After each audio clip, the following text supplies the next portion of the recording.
Hello नमस्कार good morning सुप्रभात मेरे से उत्कर्ष परिवार में आप सभी का दिल खोलकर स्वागत है।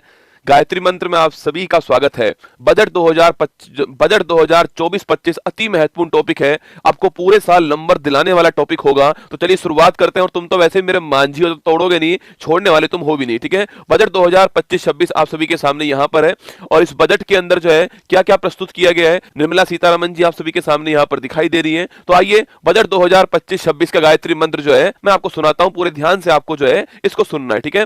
देखिए सबसे पहले आपके अगर बात करूं बजट के इतिहास की बात करूं तो 1860 के अंदर जेम्स विल्सन ने पहली बार बजट जो है वो भारत के अंदर पेश किया था। इन्हें जनक भी कहते हैं भारत के अंदर बजट का, ठीक है। तो बजट आपके अगर मैं बात करूं आजादी के बाद पहली बार बजट पेश करने वाले कौन थे, तो के षणमुखम सेट्टी जो है आपके, वो आजादी के बाद पहली बार पेश किया। और गणतंत्र भारत की बात करूं आपसे, रिपब्लिक भारत की बात करूं तो आपके वो जॉन मैथाई साहब जो है इन्होंने पेश किया। सर्वाधिक बार बात करूं आपसे तो मोरारजी देसाई साहब ने सर्वाधिक बार पेश किया है। और अगर पहली बार महिला की बात करूं आपसे तो पहली बार महिला जो है इंदिरा गांधी जी थी आपके। और पहली पूर्णकालिक वित्त मंत्री की बात करूं आपसे तो वो निर्मला सीतारमन जी, आपको ध्यान रखना है, ठीक है। और अगर बजट की आप सबसे लंबी अवधि की बात की जाए तो निर्मला जी ने पेश किया था 2020 के अंदर सबसे लंबा बजट जो है वो पेश किया गया था ना, बजट 25-26 जो है। अगर इसकी बात की जाए आपसे तो वित्त मंत्री निर्मला सीतारमन जी 8वीं बार बजट जो है वो पेश करती है इस बार आपके। और ध्यान रखना है जो आपके मोरारजी देसाई साहब उन्होंने आपके 10 बार बजट पेश किया था, ठीक है। और ये 1 फरवरी की तारीख को निर्मला सीतारमन जी के द्वारा पेश किया गया ना। अगर इसकी बात दोस्तों की जाए तो यहाँ पर जो विकसित भारत है आपके, उसका मतलब क्या है, तो उसका मतलब है गरीबी से मुक्ति करना और 100% स्कूली शिक्षा प्रदान करना, बेहतरीन सस्ती और सर्वसुलभ स्वास्थ्य सुविधाएं उपलब्ध करवाना, 100% कुशल कामगार जो है इनके लिए काम करना, आर्थिक गतिविधि में 70% महिलाओं की भागीदारी बनाना और food basket of the world Bharat को बनाना, ठीक है। मतलब कि गरीबी से मुक्ति पहला, सेकंड आपके क्वालिटी एजुकेशन, थर्ड जो है वो आपके हेल्थ सर्विसेज, फोर्थ है आपका स्किल्ड लेबर, पांचवा है महिलाओं की भागीदारी बढ़ाना और छठा है food basket of the world. ये विकसित भारत के अंदर आएगा, आपको ध्यान रखना है। ये 6 पॉइंट एग्जाम में आपसे पूछ सकता है। इसके बाद बात करूं दोस्तों आपसे यहाँ पर तो जो बजट 25-26 है उसकी यात्रा के 4 इंजन है। एक उसका ईंधन है और एक उसका क्या है मार्गदर्शन है और एक उसका गंतव्य है, ठीक है। हमें कहां तक पहुंचना है, हमें पहुंचना है विकसित भारत तक। कहां तक पहुंचना है हमको, विकसित भारत तक हमको पहुंचना है, ठीक है। अगला पॉइंट पूछूं आपसे, इसको पहुंचाने के लिए हमको मोटिवेट कौन करेगा, समावेशिता जो है वो हमारा मार्गदर्शक होने वाली है, ठीक है। अगर बात करूं आपसे ईंधन क्या होगा, तो ईंधन हमारा होगा सुधार, क्या होगा, रिफॉर्म। किस में रिफॉर्म करना, 4 इंजन में रिफॉर्म करना। ये 4 इंजन कौन कौन से होंगे, तो ध्यान रखिएगा, कृषि एक इंजन होगा। इसके अलावा दोस्तों एमएसएमई जो इंजन होने वाला है, इसके अलावा निवेश एक इंजन होने वाला है और इसके अलावा निर्यात। तो 4 इंजन होने वाले कौन कौन से, ये महत्वपूर्ण सवाल है। 4 इंजन कौन कौन से होंगे, एग्रीकल्चर, एमएसएमई, निवेश इन्वेस्टमेंट और निर्यात, ये 4 इंजन होंगे, ठीक है। और ईंधन क्या होगा, सुधार जो है वो ईंधन होगा, ठीक है। और मार्गदर्शन क्या होगा, समावेशिता होगा, ठीक है। और गंतव्य क्या होगा, कहां तक पहुंचना है हमको, विकसित भारत तक पहुंचना है, ये हमारा डेस्टिनेशन होने वाला है, ये आपको ध्यान रखना है, ठीक है। चलिए दोस्तों आगे बढ़ते हैं। पहला इंजन आपके कौन सा हो गया है, कृषि आपका पहला इंजन है, ठीक है।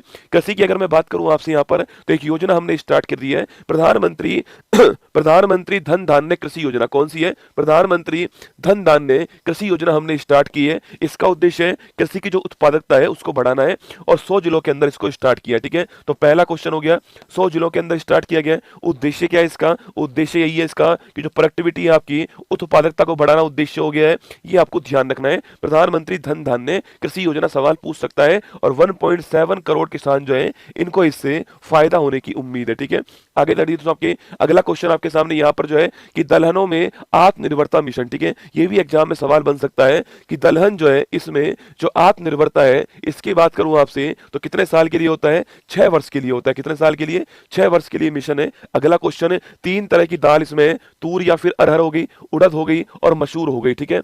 तो तूर, उड़द और मसूर ये तीनों दाल इसके अंदर होने वाली है और 6 वर्ष के लिए मिशन होने वाला है। एग्जाम में सवाल पूछ सकता है कि दलहन के लिए जो आत्मनिर्भरता मिशन है वो कितने वर्ष के लिए, 6 वर्ष के लिए। कौन कौन सी दाल है, तूर, उड़द और मसूर जो है ये 3 दाल इसके अंदर होने वाली है, ठीक है।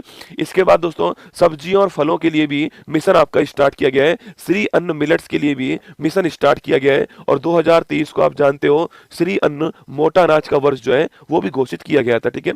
आगे चलिएगा, बिहार में मखाना मखाना बोर्ड, ठीक है। मखाना बोर्ड कहां पर बनेगा? बिहार के अंदर बनेगा। लगाओ स्टार, ठीक है। तो मखाना बोर्ड कहां बनेगा दोस्तों? बिहार में बनने वाला है। ये आपसे सवाल पूछ सकता है एग्जाम में, इसको ध्यान रखना है, ठीक है। तो बिहार में मखाना बोर्ड बनेगा, ध्यान रखिए ना।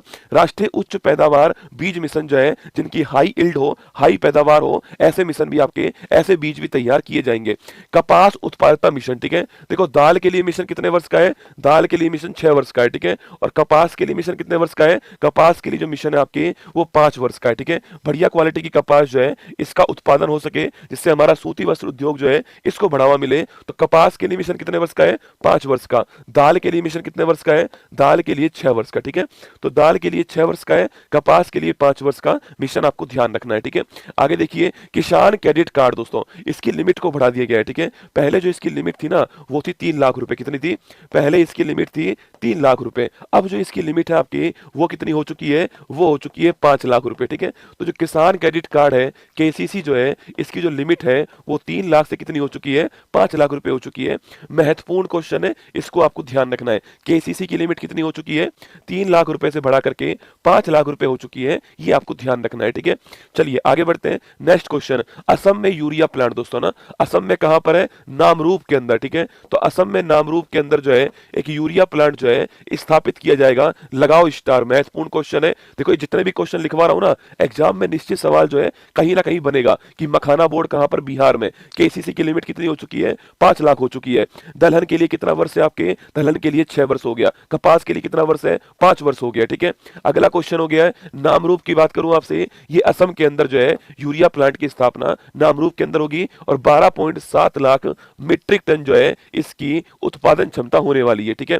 आगे देखिए दोस्तों आपके, इसके बाद में दूसरा इंजन कौन सा है? माइक्रो स्मॉल मीडियम एंटरप्राइज जो है ये आपका दूसरा इंजन हो गया, ठीक है। इसमें सबसे महत्वपूर्ण क्वेश्चन क्या है कि जो एमएसएमई है इसकी जो परिभाषा है ना उसको चेंज कर दिया है, ठीक है। माइक्रो स्मॉल मीडियम जो एंटरप्राइज है इसकी जो परिभाषा है उसको चेंज कर दिया, ठीक है। परिभाषा के 2 आधार हैं, एक तो आधार है निवेश और एक आधार है आपके क्या? आपके टर्नओवर, ठीक है। ये 2 आधार पर परिभाषा जो है वो बताई गई है, एक तो निवेश के आधार पे और एक जो टर्नओवर है उसके आधार पे। माइक्रो स्मॉल मीडियम की बात करूं आपसे तो लिखिएगा 2.5 करोड़ तक का निवेश माइक्रो कहलाएगा, 25 करोड़ तक का निवेश स्मॉल कहलाएगा, और अगर 125 करोड़ पूछूं आपसे ये निवेश जो है क्या कहलाएगा? ये मीडियम कहलाएगा, ठीक है। तो 2.5 करोड़, 25 करोड़ और 125 करोड़, ये माइक्रो, ये स्मॉल और ये मीडियम आपको ध्यान रखना है, ठीक है। वही दोस्तों टर्नओवर की बात करूं आपसे, देखो यहां पर लिखा हुआ है, देखो ना, अगर निवेश की बात की जाए तो 2.5 करोड़, 25 करोड़, 125 करोड़, ठीक है। और टर्नओवर की बात की जाए 10, 100 और 500, कितना है? 10 करोड़ आपके स्मॉल माइक्रो में आएगा, 100 करोड़ आपके स्मॉल में आएगा और 500 करोड़ जो किस में आएगा? ये आपके आने वाला है किसमें? मीडियम के अंदर। सबसे महत्वपूर्ण सवाल है, ध्यान सुनना, कि माइक्रो स्मॉल मीडियम एंटरप्राइज की डेफिनेशन चेंज कर दी है, ठीक है। निवेश के आधार पे 2.5, 25 और 125 आपको ध्यान रखना है माइक्रो स्मॉल मीडियम में। टर्नओवर के आधार पे 10, 100, 500 ये आपको ध्यान रखना है टर्नओवर के आधार पर माइक्रो स्मॉल मीडियम के अंदर, ठीक है। चलिए दोस्तों आगे बढ़ते हैं। नेक्स्ट क्वेश्चन आपके सामने एक इसके अलावा दोस्तों आपके जो हमारे माइक्रो जो आपके इंडस्ट्रीज हैं, जो हमारे सूक्ष्म उद्यम होंगे, उनके लिए 5 लाख की सीमा वाला जो है एक क्रेडिट कार्ड लॉन्च किया है। अभी तक क्रेडिट कार्ड किसके पास होता है आपके? वो किसानों के पास होता है ना, केसीसी किसको बोलते हैं, ठीक है। उनको लोन चाहिए, वो लोन ले सकते हैं। अब जो माइक्रो स्मॉल जो आपके, अब जो माइक्रो जो इंडस्ट्री वाले होंगे, सूक्ष्म उद्योग वाले जो होंगे आपके, उनके लिए भी 5 लाख रुपए का एक विशेष क्रेडिट कार्ड लॉन्च करा है। और ये क्रेडिट कार्ड कहां मिलेगा? ये क्रेडिट कार्ड जो है उद्यम पोर्टल पर मिलेगा। कहां मिलेगा? उद्यम पोर्टल के ऊपर मिलने वाला है, ठीक है। तो महत्वपूर्ण सवाल है, ध्यान रखना, उद्यम पोर्टल के ऊपर मिलेगा, 5 लाख की सीमा वाला होगा और सूक्ष्म उद्यमों के लिए इसको स्टार्ट किया गया है, ठीक है। इसके बाद दोस्तों महत्वपूर्ण क्वेश्चन जो है आपके कि राष्ट्रीय विनिर्माण मिशन किसके लिए? मैन्युफैक्चरिंग को बढ़ावा देने के लिए, मेक इन इंडिया को बढ़ावा देने के लिए, माइक्रो स्मॉल इंडस्ट्रीज को बढ़ावा देने के लिए नेशनल मैन्युफैक्चरिंग मिशन जो है स्टार्ट किया जाएगा। फुटवियर इंडस्ट्रीज के अंदर, खिलौना इंडस्ट्रीज के अंदर और खाद्य प्रसंस्करण जो है इसके लिए जो है ये स्टार्ट किया जाएगा, ठीक है। आगे देखिए दोस्तों, नेक्स्ट आपके तीसरा इंजन कौन सा? निवेश हो गया। पहला इंजन कृषि हो गया, दूसरा इंजन एमएसएमई हो गया, तीसरा इंजन निवेश हो गया और चौथा इंजन हो गया निर्यात। क्या हो गया? निर्यात, ठीक है। थर्ड जो इंजन है आपके अटल टिंकरिंग लैब। महत्वपूर्ण क्वेश्चन है, सवाल पूछूं आपसे कि अटल टिंकरिंग लैब दोस्तों आपके स्कूलों में बच्चों के अंदर साइंस के लिए, टेक्नोलॉजी के लिए, मैथमेटिक्स के लिए रुचि को बढ़ाने के लिए क्या है? अटल टिंकरिंग लैब जो है रिसर्च को बढ़ाने के लिए स्कूलों के अंदर स्टार्ट होगी और अगले 5 वर्षों में सरकारी स्कूलों में 50,000 अटल टिंकरिंग लैब जो है ये स्टार्ट होंगे ना। 5 वर्षों में में 50,000 स्कूलों के अंदर, सरकारी स्कूलों के अंदर अटल टिंकरिंग लैब स्टार्ट की जाएंगी, आपको ध्यान रखना है, ठीक है। इसके बाद दोस्तों अगला पॉइंट आपके सामने, भारतीय भाषा पुस्तक स्कीम की बात करूं, ठीक है। तो भारतीय भाषा पुस्तक स्कीम जो है बच्चों को अपनी लैंग्वेज में, अपनी लोकल लैंग्वेज में, अपनी लोकल लैंग्वेज के अंदर बच्चों को पढ़ने की सुविधा उपलब्ध हो, इसके लिए जो बुक है उन बुकों को लोकल भारतीय लैंग्वेज के अंदर जो है ट्रांसलेट किया जाएगा और ऑनलाइन आप उसको पढ़ सकते हो, ठीक है। तो स्कूल और उच्चतर शिक्षा के लिए भारतीय भाषाओं में डिजिटल रूप से पुस्तकें प्रदान करने के लिए भारतीय भाषा पुस्तक योजना जो है इसको स्टार्ट किया गया, आपको ध्यान रखना है, ठीक है।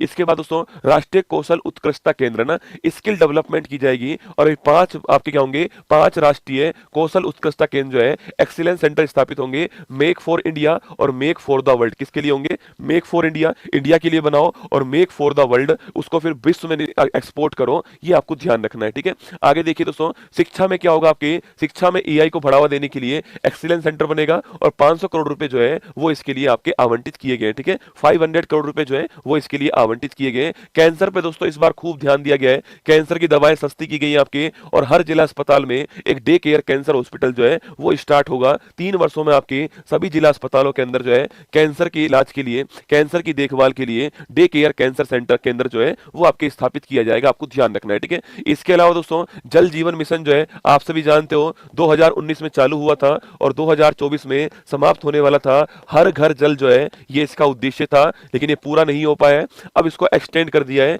2028 तक, ठीक है। तो जल जीवन मिशन जो है इसको 2028 तक जो है एक्सटेंड कर दिया गया है, ये आपको ध्यान रखना है, ठीक है। महत्वपूर्ण क्वेश्चन है, जल जीवन मिशन को कब तक के लिए एक्सटेंड किया है? 2028 तक के लिए एक्सटेंड किया गया है, ठीक है। वहीं दोस्तों समुद्रों के विकास के लिए एक सामुद्रिक विकास निधि जो है ये भी बनाई जाएगी। इसमें 49% पैसा कौन देने वाला है? गवर्नमेंट देने वाला है, ठीक है। गवर्नमेंट जो इसके अंदर सामुद्रिक विकास निधि के अंदर 49% पैसा जो है वो देगा, आपको ध्यान रखना है, ठीक है। इसके साथ दोस्तों उड़ान योजना, उड़े देश का आम नागरिक, इसके तहत जो है अगले 10 वर्षों में 120 नए गंतव्यों की खोज की जाएगी और वहां तक जो है कनेक्टिविटी आपके स्थापित की जाएगी, ठीक है। इसके बाद दोस्तों बिहार में क्या होगा? तो बिहार में ग्रीनफील्ड एयरपोर्ट जो है इसकी स्थापना होने वाली है, ठीक है। तो बिहार में ग्रीनफील्ड आपके एयरपोर्ट की स्थापना की जाएगी और जो मिथिलांचल बिहार वाला इलाका है वहां पर पश्चिम कोसी नहर जो है इसका भी विकास किया जाएगा, ठीक है। तो बिहार के अंदर ग्रीनफील्ड एयरपोर्ट बनाया जाएगा और मिथिलांचल में पश्चिम कोसी नहर परियोजना जो है वो आपकी स्टार्ट की जाएगी, ठीक है। इसके बाद दोस्तों आपके, इसके बाद पूछूं आपसे, एक मिशन स्टार्ट होगा, ज्ञान भारतम मिशन। कौन सा है? ज्ञान भारतम मिशन। इसमें दोस्तों 1 करोड़ से अधिक जो हमारी पांडुलिपि है ना, जो हाथ से लिखी गई आपके पांडुलिपि, आपके हाथ से लिखी गई जो होती है उनके संरक्षण के लिए क्या होगा? ज्ञान भारतम मिशन लॉन्च होगा, ठीक है। तो 1 करोड़ से अधिक जो पांडुलिपि है इनके संरक्षण के लिए ज्ञान भारती मिशन जो है, ज्ञान भारतम मिशन जो है वो स्टार्ट किया जाएगा, ये आपको ध्यान रखना है, ठीक है। चौथा दोस्तों इंजन कौन सा? आपकी निर्यात जो है, एक्सपोर्ट जो है, ये आपका चौथा इंजन हो गया, ठीक है। एक्सपोर्ट दोस्तों आपके चौथा इंजन हो गया, ये आपको ध्यान रखना है। और एक्सपोर्ट में आपूर्ति को बेहतर करने के लिए, सप्लाई को बेहतर करने के लिए एक भारत ट्रेड नेट प्लेटफॉर्म जो है इसको लॉन्च किया गया, ठीक है। तो एक्सपोर्ट में आपूर्ति को बेहतर करने के लिए भारत ट्रेड नेट प्लेटफॉर्म जो है इसको लॉन्च किया गया, आपको ध्यान रखना है, ठीक है। वहीं दोस्तों एक सबसे महत्वपूर्ण लिखना, आपके जो सुधार है ना, जिसकी मैंने कही थी आपसे कि इंजन का ईंधन जो है सुधार है, इस सुधार में बीमा क्षेत्र जो है हमारा, जो इंश्योरेंस सेक्टर है, इस इंश्योरेंस सेक्टर के अंदर पहले 74% लिमिट थी, अब वो कितनी हो चुकी है? आपके 100% जो है एफडीआई लिमिट कर दी गई है। लगाओ स्टार, ठीक है। तो अगर पूछूं आपसे कि जो बीमा क्षेत्र है ना हमारा, जो हमारा इंश्योरेंस सेक्टर है, इस सेक्टर के अंदर 74% से 100% जो है आपकी वो लिमिट कर दी गई, किसकी? एफडीआई की लिमिट हो चुकी है। एफडीआई जो है फॉरेन डायरेक्ट इन्वेस्टमेंट जो है इसकी लिमिट हो चुकी है, ठीक है। दोस्तों आगे देखिए, आपके ये वाला महत्वपूर्ण क्वेश्चन है, ध्यान रखना। बीमा क्षेत्र में 74% से 100% आपकी लिमिट को बढ़ा दिया गया है, ठीक है। आगे देखिए नेक्स्ट क्वेश्चन दोस्तों, आपके अगर टैक्स रिफॉर्म की बात की जाए तो राजकोषीय घाटा की बात करूं आपसे, ये कितना रहने का अनुमान है? 4.8%, ठीक है। लगाओ स्टार। राजकोषीय घाटा जो है वो जीडीपी का 4.8% जो है रहने का अनुमान है। सवाल आपका एग्जाम बन सकता है दोस्तों ना, कि राजकोषीय घाटा आपके, अच्छा राजकोषीय घाटा पूछूं आपसे दोस्तों, आपके ये अगले वर्ष की बात कर रहा है और आपके फिर क्या है, अगले जो आपके वर्ष है इसमें आपके 4.4% जो है ये भी रहने का अनुमान है, ठीक है। तो 24-25 की बात करूं आपसे, 24-25 के अंदर राजकोषीय घाटा आपके 4.8%, ठीक है। और 25-26 के अंदर जो है 4.4%। ये सवाल एग्जाम में पूछता है कि फिस्कल डेफिसिट आपके 24-25 में कितना रहेगा? 4.8% रहेगा, और 25-26 में कितना रहेगा? 4.4% रहने वाला है, ये आपको ध्यान रखना है, ठीक है। वहीं दोस्तों अगर बात की जाए आपसे यहाँ पर जो है, अगर बात करूं आपसे यहाँ पर टैक्स की दोस्तों बात की जाए तो 36 जीवन रक्षक दवाओं पर जो टैक्स है उसको हटा लिया गया, जिसमें आपके दुर्लभ रोग है, कैंसर है, गंभीर आपकी बीमारी है, ऐसी बीमारी शामिल है, उन पर जो टैक्स लगता था आपके, इसमें आपको छूट मिलेगी, ठीक है, 36 जीवन रक्षक दवाओं के अंदर, ठीक है। इसके बाद दोस्तों आपके एक नया टैक्स क्या होगा, एक न्यू इनकम टैक्स रिजीम जो है, न्यू इनकम टैक्स बिल जो है वो पेश किया जाएगा। पहले इससे पहले 1961 का बिल था, अब नया बिल आपके आएगा और ये बिल भी पेश हो चुका है, ठीक है। अगला पॉइंट दोस्तों आपके टैक्स स्लैब जो है, इसमें भारी चेंज किया गया है और टैक्स स्लैब के अंदर 12 लाख रुपए तक की जो राशि है इसको टैक्स फ्री कर दिया। कितना? 12 लाख तक की जो राशि है उसको टैक्स फ्री कर दिया है। और 12 लाख से अगर आपकी ऊपर राशि होती है तो 0 से 4 लाख तक 0% टैक्स होगा, 4 से 8 लाख तक 5% टैक्स होगा, 8 से 12 लाख तक 10% टैक्स होगा, 12-16 लाख तक जो आपकी 15% टैक्स होगा, 16 से 20 आपके 20% होगा, 20 से 24 25% होगा और उससे ऊपर आपके 30% होने वाला है, ठीक है। तो 0 से 4 लाख 0%, 4 से 8 5%, 8 से 12 10%, 12-16 15%, 16 से 20 20%, 20 से 24 25% और 24 लाख से ऊपर कितना होगा? 30% टैक्स लगने वाला है। 12 लाख तक क्या होने वाला है? टैक्स की छूट आपकी दी गई है। ये भी आपको ध्यान रखना है कि 12 लाख से ऊपर जो है, 12 लाख के ऊपर वाला मैंने आपको स्लैब दोस्तों दिखा दिया, ठीक है। अब रुपया दोस्तों कहां से आता है और रुपया कहां जाता है, ठीक है। तो रुपया दोस्तों कहां से आता है, इस आने में पहला स्थान कौन सा है? उधार जो होती है पहले स्थान है, मार्केट बोरिंग पहले स्थान है 24%, स्टार लगाना। सर्वाधिक रुपया भारत में कहां से आता है? उधार से आता है। कितना आता है? 24% आता है, ठीक है। उसके बाद निगम कर से आता है, कितना आता है? 17% आपके निगम कर से आता है। उसके बाद में सॉरी उसके बाद में आपकी आयकर से आता है, ठीक है। तो पहला स्थान उधार हो गया, दूसरा स्थान इनकम टैक्स हो गया है, उधार से 24% आता है और जो इनकम टैक्स है उससे 22% आता है, ठीक है। तीसरा स्थान आपके जीएसटी का हो गया, किसका हो गया? जीएसटी का हो गया। तो पहला स्थान पूछूं आपसे, पहला जो स्थान है, पहला स्थान जो पूछूं आपसे, पहला स्थान आपके फर्स्ट जो स्थान आपके उधार का हो गया, दूसरा स्थान आपके आयकर का हो गया, तीसरा स्थान सॉरी तीसरा स्थान आपके किसका? जीएसटी का हो गया ना। तो उधार का 24% हो गया, आयकर का 22% हो गया और जीएसटी का आपके 18% हो गया, ठीक है।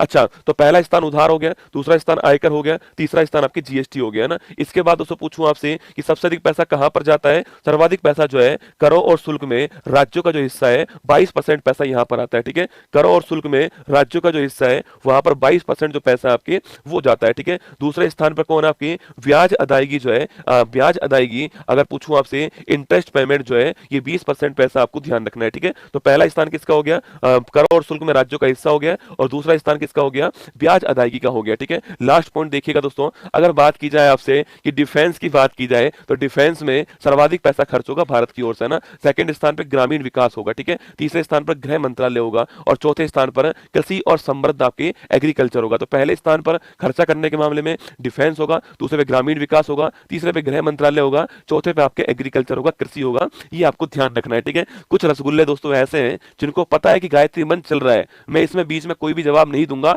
पर फिर भी ढक्कन भाई साहब जो है लगातार कमेंट करेंगे, गुरुजी उत्कर्ष ऐप आपके नहीं चल रहा है, ये नहीं कर रहा है, वो नहीं कर रहा है, बफरिंग बीच में हो गई है। अरे मुझे पता है, सारी बातें मुझे पता है, पर ये गायत्री मंत्र में भविष्य के लिए आपके लिए बनवा रहा हूं इसको। भविष्य में सोचो, मैं आज जवाब दे रहा हूं आपको कि उत्कर्ष ऐप नहीं चल रहा है, अब जितनी भी क्लास में चलेगा उस सब में ये चलेगा कि उत्कर्ष ऐप नहीं चल रहा, उत्कर्ष ऐप नहीं चल रहा है। अरे ढक्कन भाई साहब हो, गायत्री मंत्र के बाद कमेंट किया करो, मैं लाइव ही खड़ा हूं। तुमको लगता है मैं लाइव नहीं खड़ा हूं? मैं लाइव ही खड़ा हूं तुम्हारे सामने, लाइव ही तुमको पढ़ा रहा हूं रसगुल्लो।